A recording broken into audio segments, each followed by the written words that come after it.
High views.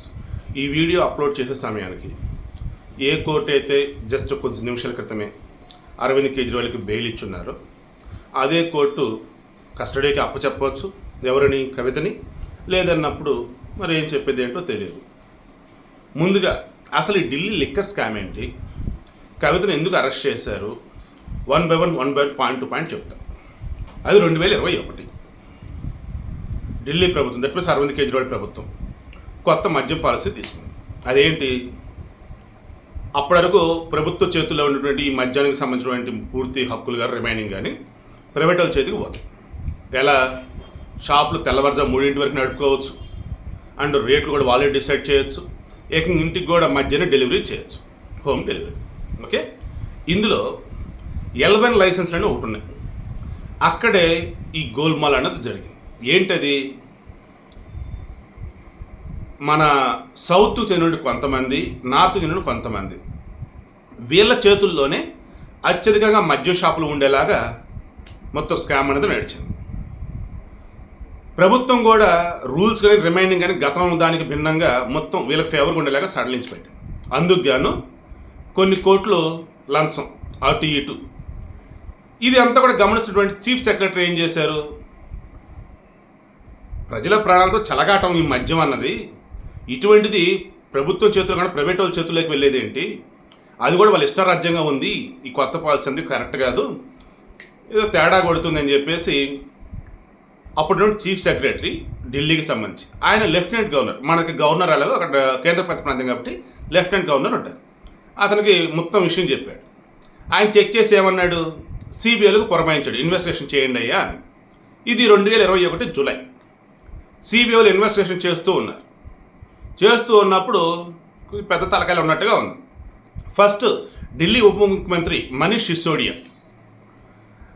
ఆయనకు సన్నిహితంగా ఉండే దినేష్ అరోరాకి చెందినటువంటి కంపెనీలు భాగస్వామ్యం ఉందని చెప్పేసి అనుకున్నారు. ఆ మూమెంట్లో అమిత్ అరోరా, అర్జున్ పాండే వీళ్ళని విచారించిన మూమెంట్లో అమిత్ అరోరాని అరెస్ట్ చేస్తున్నారు. ఈ అమిత్ అరోరాకి చెందినటువంటి ఛార్జ్ షీట్లోనే ఫస్ట్ టైం కవిత పేరు వినపడింది. సౌత్ గ్రూప్కి చెందినటువంటి ఈమెయిల్ లీడ్ చేశారని, ఈ సౌత్ గ్రూప్లో వచ్చేసి అరవిందో శరత్ చంద్రారెడ్డి, ఒంగోలు ఎంపీ మాగుంట ఫ్యామిలీ, ఆ తర్వాత ఈమెకు సంబంధించినటువంటి వాళ్ళు చూసుకుంటూ ఉన్నప్పుడు అరుణ్ పిల్లై, అభిషేక్ బోయినపల్లి అండ్ వీళ్ళ చార్టెడ్ అకౌంట్ బుచ్చిబాబు, వీళ్ళ సంబంధించి అంత ప్రస్తావన వస్తూ ఉంది. ఇటువంటి మూమెంట్లో కవితకు సంబంధించి ఆల్రెడీ సిబిఐ వాళ్ళు నోటీసులు ఇవ్వటం, విచారణ చేయటం, ఈడీ వాళ్ళు నోటీసులు ఇవ్వటం, విచారణ చేయటం, లైక్ ఇవన్నీ జరుగున్నాయి. అయితే ఒకనొక మూమెంట్లో ఈమె సాక్షి అనుకున్నారు. అయితే ఇందులో అప్రూవర్గా మారారు కొంతమంది. ఇలా అప్రూవర్గా మారిన వారు ఏం చేస్తున్నారు, విషయం మొత్తం చెప్పారు.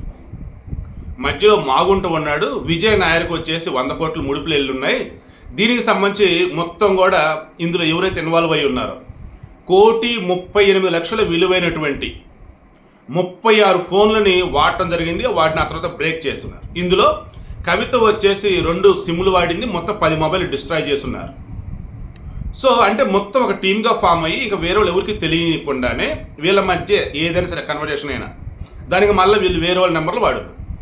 ఇటువంటి మూమెంట్లోనే మొన్న మధ్య ఈడీ వాళ్ళు prevention of money laundering act, PMLA అంటారు, ఓకేనా, ఈ యాక్ట్ కింద వచ్చేసి విచారణ చేస్తున్న మూమెంట్లో ఇంత భారీ మొత్తంలో డబ్బు అటు ఇటు లావాదేవీలు అసలు ఏంటి, అసలు ఏం జరిగింది ఏంటి అని ప్రశ్నిస్తున్న మూమెంట్లో ఈమె కవిత ఏం చేస్తున్నారు, సిబిఐ విచారణకు హాజరయ్యారు, ఈడీ విచారణకు హాజరై ఉన్నారు.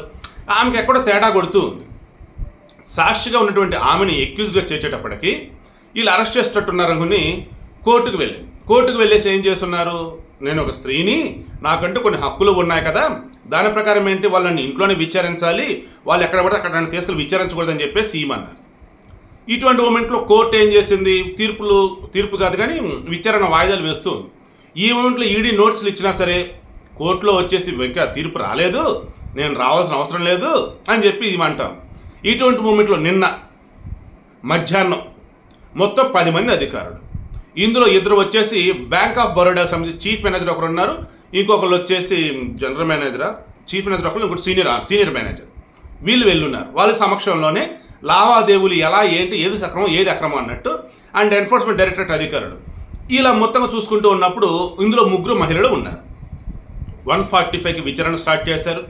ఇలా విచారణ చేస్తున్న మూమెంట్లోనే అక్కడ ఉన్నటువంటి ఫోన్లు తీసుకున్నారు, కీలకమైనటువంటి డాక్యుమెంట్లు ఇవన్నీ చూసుకుంటున్న మూమెంట్లోనే ఎస్ ఈమె తప్పు చేసింది అన్నట్టుగా అరౌండ్ ఈవినింగ్ 5:20 ఆ సమయంలో మేము అరెస్ట్ చేస్తామన్నట్టుగా ఆమెకి చెప్పటం, ఆమె వాంగ్మూలం నోట్ చేసుకోవటం, ఆ తర్వాత ఇంకా తీసుకుని బయటకు వద్దనుకున్న మూమెంట్లోనే ఇంకా జనాలు వాళ్ళు వీళ్ళు అండ్ ఈలోపే ఆల్రెడీ హరీష్ రావు కేటీఆర్ వెళ్ళటం, కేటీఆర్ వచ్చేసి ట్రాన్సిట్ వారెంట్ లేకుండా అసలు మీరు ఎలా అరెస్ట్ చేస్తారు, ఇక్కడి నుంచి ఢిల్లీకి ఎలా తీసుకెళ్తారు ఏంటని చెప్పేసి అనటం, వాళ్ళేమో మా దగ్గర అన్నీ ఉన్నాయని చెప్పేసి చూపించడం, ఈలోపు వచ్చేసి ఒక్కో మీడియా ఒక్కోలాగా న్యూస్ ఇవ్వటం, ఇవన్నీ జరిగిపోయాయి.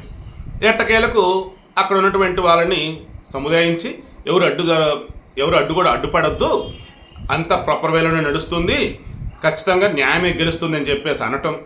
సో కవిత కూడా ధైర్యంగా వెళ్ళటం, బట్ మధ్యలో కొంచెం సెంటిమెంట్ ఫీల్ అయిపోయి బిడ్డని దగ్గర తీసుకోవడం, భర్తను దగ్గర తీసుకోవడం లైక్ ఇవన్నీ జరిగి ఉన్నాయి. ఇక ఢిల్లీకి స్పెషల్ ఫ్లైట్లో తీసుకెళ్ళినారు. రాత్రి స్పెషల్ ఫ్లైట్లో తీసుకెళ్ళిన తర్వాత ఈడీ ఆఫీస్లోనే ఉంచున్నారు అండ్ ఢిల్లీ ఎయిర్పోర్ట్ దగ్గర వచ్చేసి వేరే గేట్ నుంచి బయటికి తెచ్చున్నారు. ఎందుకంటే మెయిన్ డోర్ నుంచి కనుక వచ్చినట్టయితే మీడియా వాళ్ళు వీళ్ళు ఉంటారు కాబట్టి. సో రాత్రి మొత్తం ఈడీ ఆఫీస్లో ఉంచేసి ఎర్లీ మార్నింగ్ వైద్య పరీక్ష అన్నీ చేస్తారు, అన్నీ బాగానే ఉన్నాయి. నాకున్నటువంటి సమాచారం మేరకు ఆల్రెడీ ఈ పార్టీ కోర్టులోనే ఏమైనా ప్రొడ్యూస్ చేసి ఉండాలి. ఎందుకంటే ఇదిగో మా దగ్గర ఉన్నటువంటి వ్యాలిడ్ డాక్యుమెంట్స్ అండ్ ప్రూఫ్స్, ఆమె తప్పు చేసింది, సో ఇంకా విచారణ చేయాలి, ఆల్రెడీ అప్రూవ్గా మారిన వాళ్ళు ఇచ్చినటువంటి డీటెయిల్స్ ఇవి, ఇది కేసు వచ్చేసి ఇది అని మొత్తం చెప్పిన తర్వాత ఆమె కస్టడీకి తీసుకోవాలి. కస్టడీకి ఇస్తారా లేదా, ఎందుకంటే ఆల్రెడీ ఈరోజు సుప్రీంకోర్టులో ఛాలెంజ్ పిటిషన్ మీద దాఖలు చేయబోతున్నారు. ఏమని, ఆల్రెడీ సుప్రీంకోర్టులో దీని మీద కేసు వచ్చేసి నడుస్తూనే ఉంది, నన్ను వాళ్ళు తీసుకెళ్ళి విచారించాలా లేదా మా ఇంటికి రావాలా ఏంటి అనేసి. ఇటువంటి మూమెంట్లో నాకు తెలిసి రేపు 19వ తారీఖు తీర్పు ఉన్నట్టుగా ఉంది. సో 19వ తారీఖు ఉన్నప్పుడు ఈరోజు వచ్చి నన్ను తీసుకెళ్ళటం ఏంటి కరెక్ట్ కాదు కదా అని చెప్పేసి పిటిషన్తో దాఖలు చేయబోతున్నట్టుగా ఉన్నారు. ఒకవేళ ఈడీ కనుక ఇక్కడ కనుక అరెస్ట్ చేసింది కాబట్టి ఈడీకి సంబంధించిన కోర్టు కనుక ఆమెను కస్టడీ కనుక ఇవ్వాల్సి వచ్చిన మూమెంట్లో అక్కడ కూడా మరలా బెయిల్ దాఖలు చేసే అవకాశం ఉంది. సో అప్పుడు ఏంటి, బెయిల్ గ్రాంటెడ్ బట్ విచారణకు హాజరు కావాలి, జస్ట్ లైక్ అవినాష్ రెడ్డి లాగా. అవినాష్ రెడ్డి కూడా అంతే కదా, వివేకానంద రెడ్డి హత్య కేసులో బెయిల్ వచ్చింది బట్ విచారణకు హాజరవుతూనే ఉండాలి లైక్ అలా. అది ఏమైంది ఏంటంటే ఈవినింగ్ లోపు మనకు క్లారిటీ అయితే రావచ్చు. సో మీ కేసు అర్థమవుతుంది కదా. ఈ లిక్కర్ పాలసీ అన్నది ఏదైతే ఉందో మొత్తం ప్రైవేట్ వ్యక్తుల చేతుల్లో పెట్టారు. ఆ ప్రైవేట్ వ్యక్తులు కూడా కొద్ది మంది అయ్యేటప్పటికి మొత్తంగా ఇంకా వీళ్ళ ఇష్టారాజ్యం అయిపోయింది.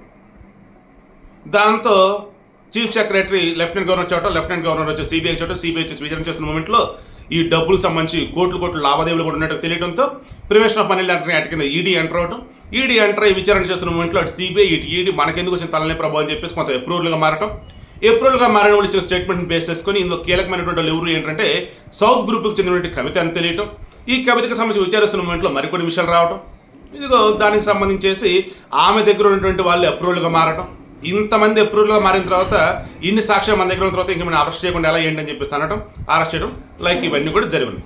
ఇది ఓవరాల్గా విషయం. ఎందుకు మరి ఆ లిక్కర్ పాలసీ ఉందా లేదా, లేదు. ఆ లిక్కర్ పాలసీ ఆల్రెడీ ప్రభుత్వం ఇప్పుడు రద్దు చేసేసింది. ఎందుకంటే ఇంత తేడా ఉన్నప్పుడు ఇంకెందుకు ఉంచుతారు దాన్ని. సో ఇది ఓవరాల్గా కేసు అయితే.